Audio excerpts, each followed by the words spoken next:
Okay, so what I've got here is the Sega Mega Drive. This is the Japanese version.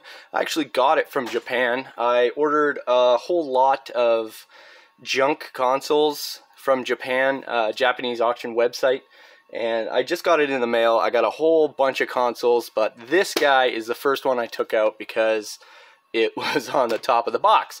So I took it out. I did give it everything a wipe, you know, coronavirus and all that crazy stuff happening, but I gave it a wipe down.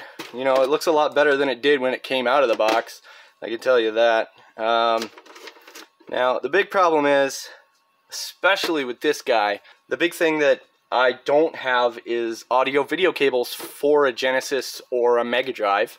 They are the same cable as far as I'm aware. I went ahead and I looked on Amazon and I found a couple of the audio video cables that I could buy. They were here in Canada, so they're not coming from China.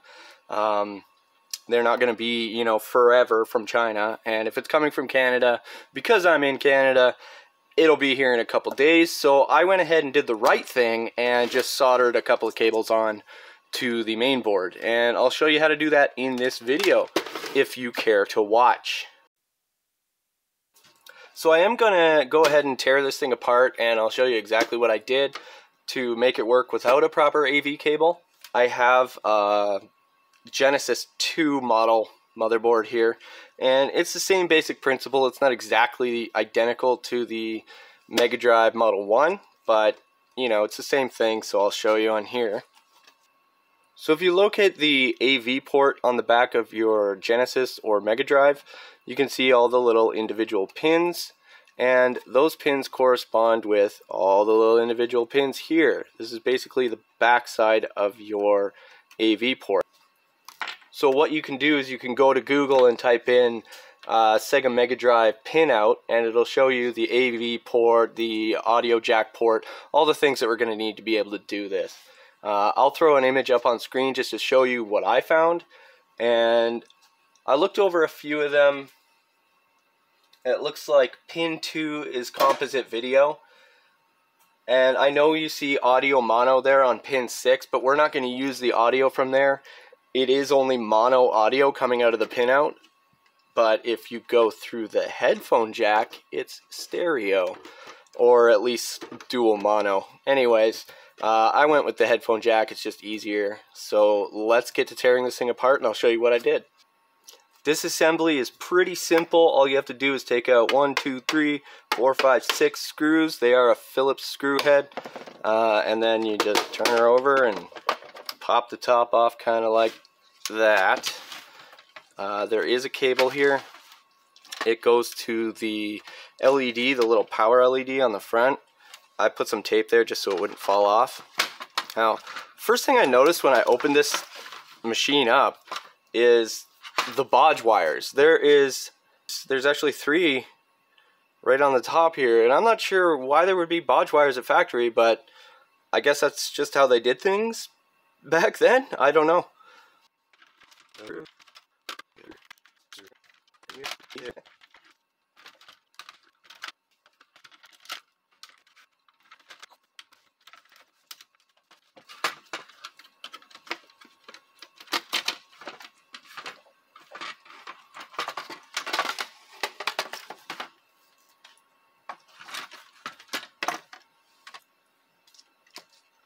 Okay, I got everything out of there. That was nice and easy. Just a whole bunch of screws to take out, which is, I mean, par for the course for this kind of thing. Now, all of the work that needs to be done is on the underside of the motherboard, so just go ahead and flip her right on over. So that's your video connection, that's your composite out, and your ground. I have seen some people use composite out and 5 volt. I don't know if that's a regional thing, or I don't know if that's supposed to work. I'm going to use a ground. I feel like that's the way that it should be done, but if you use a 5 volt, go for it. You know, don't blame me when things start exploding on your board. Now for the audio, all you need to do is find the headphone jack adapter, and you've got left on one side, right on the other, and ground in the middle. There's 3 points there that you can solder to, and super easy. 3 little solder points. You just stick your wires to that. And I just routed the wire through this bank of capacitors here. And there you have it, with just a couple of solder points. And whether or not you want audio, there you go, you can do that. That's 3 solder points. And you know, it barely heats up your soldering iron. What can I say? It's really simple, really easy to do. And if you want to do like I did, make it real nice and pretty, just route the cable through this bank of capacitors, around this heat shielding, and out through where the normal AV cable would go. And it's that easy, and it just snaps back together. Now, if you want to play NTSC games on this thing, you actually have to cut this piece of plastic here. This is a little tab. It's attached to the power on and off button, and when it moves, it actually pushes a piece of plastic into a little notch that should be in the games, but not in this region. So just snip that off. That's what I did. You could also just, I guess, take it off the mount for the power button, but you know, either or. And throw this thing back together and let's play some games. Alright, so now that we've done everything we needed to do to make a regular NTSC game work with this console, I've got a copy of columns here for the Sega Genesis.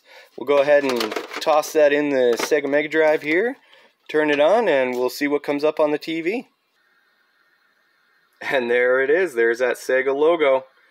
Everything seems to be working fine.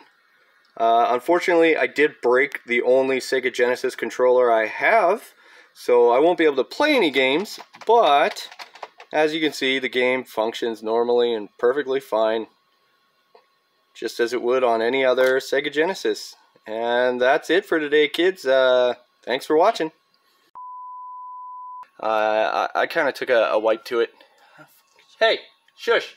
Trying to make a video here. Trying to make content.